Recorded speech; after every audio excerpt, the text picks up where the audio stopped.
Hey there YouTube, it's 669. I got another vinyl pickups video for you. This time I don't have as many records as I usually do. I actually got a new computer this month, so can't spend all my money on records.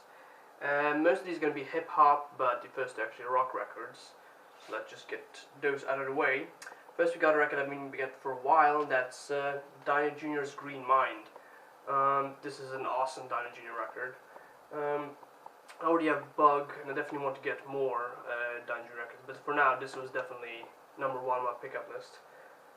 Awesome record. The Wagon is on here, Puke and Cry. How'd You Pin That On Me? Yeah, definitely solid. I actually think I like this more than Bug.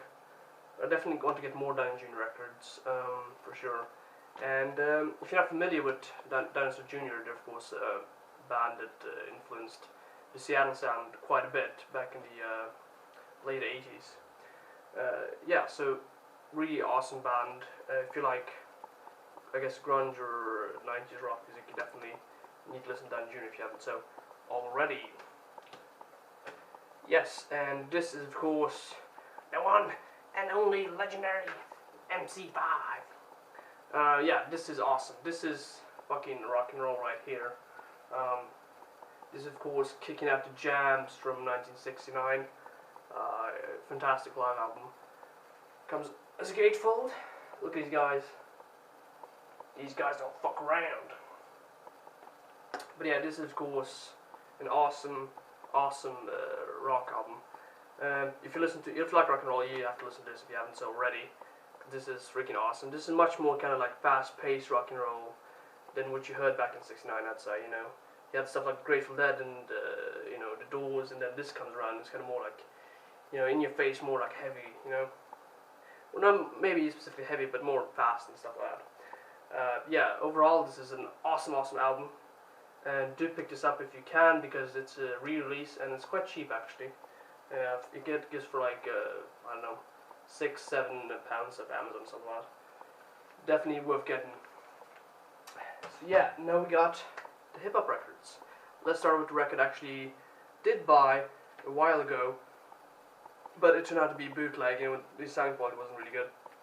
So yeah, I got my money back, but then I had to return it, but whatever. And actually made a new re-release of this record, and that's Mos Def with Black on Both Sides.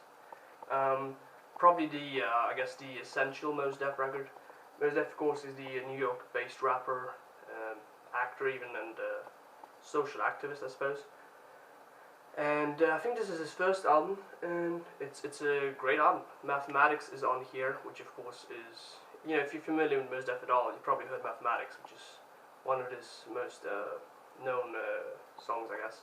And this album overall is really good. We got tracks like Mischief on here, Rock and Roll, which is really cool because it kind of goes all punk at the end. New World Water, Brooklyn, of course.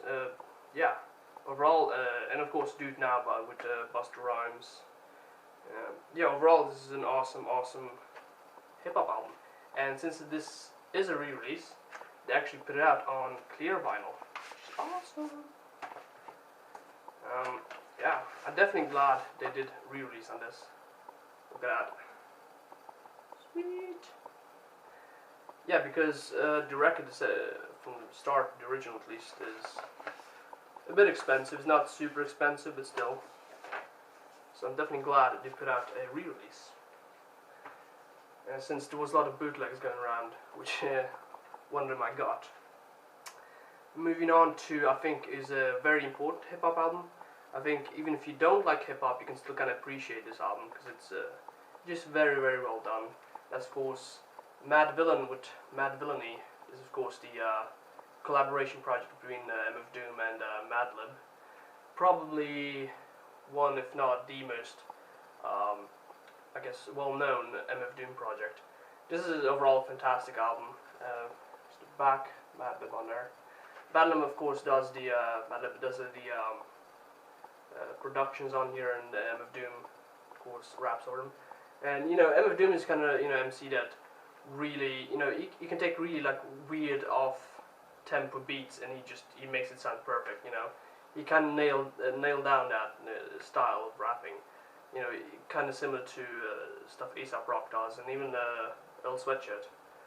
Yeah, this is I think this is quite an essential album to have, at least for me. Actually ordered another record, and the same seller on Discogs had this as well, so I definitely thought this was worth picking up. Yeah, this comes on 2 records, but not a gatefold, which is lame. Like, tons of records I got now, like, both comes on 2 discs, and like, no gatefold. That's kind of lame, but you know, whatever, I guess. I'm just glad I have this. This is an awesome, awesome record. Moving on with another album I've been meaning to get for a while as well, and that's A Tribe Called Quest, Dinosaur and Theory. This, of course, is quite an important album, I'd say. Made back in '91, I believe, and you know, back in that time, you had mostly MCs like Dr. Dre and stuff like that, and West Coast, Pac and Biggie, of course, and Snoop Dogg, and this was kind of quite different from all that, and they really kind of made an imprint, I think, in hip hop with this album, and this, of course, came on Jive, who produced a lot of other MC groups like Souls of Mischief and Hieroglyphics, of course. But yeah, this is an awesome, awesome hip-hop record. Bugging Out is on here, Rap Promoter, the infamous Day Trip, yay. Yeah, this is also on 2 records, black vinyl, nothing too fancy. Again, no gatefold, but whatever. I do like the cover, actually. It reminds me of that, there was a video with Busta Rhymes, where kind of dresses like voodoo shamans and stuff like that. It kind of reminds me of that. Really awesome, kind of more different, not so much typical hip-hop here in the 90s, but quite different. Definitely check this out if you're into hip-hop. And finally we got a group I mentioned earlier, and that's Souls of Mischief with 93 Till Infinity. Another great hip-hop album, I'd say. These guys, of course, also known for their work in Hieroglyphics. Not all of them are in Hieroglyphics, I think, but most of these guys went on to do that project. Yeah, this is an awesome record. If you heard, like, some of the, I guess, Beast Coast groups now, like Pro Era and Underachievers, actually sampled some tracks up here. I believe Underachievers sampled 93 Till Infinity, and Joey Badass did that song called 95 Till Infinity, which is an awesome track, by the way. But yeah, this is an awesome hip-hop album, so if you haven't heard this yet, and you kind of like stuff like Tribe Called Quest, you should really be familiar with this, but yeah. I also came from Jive Records, of course. Black vinyl, nothing too fancy. But yeah, overall, a great hip-hop record. And that was really all I had for you today. As I said, not many records this time around, but yeah, thanks for watching.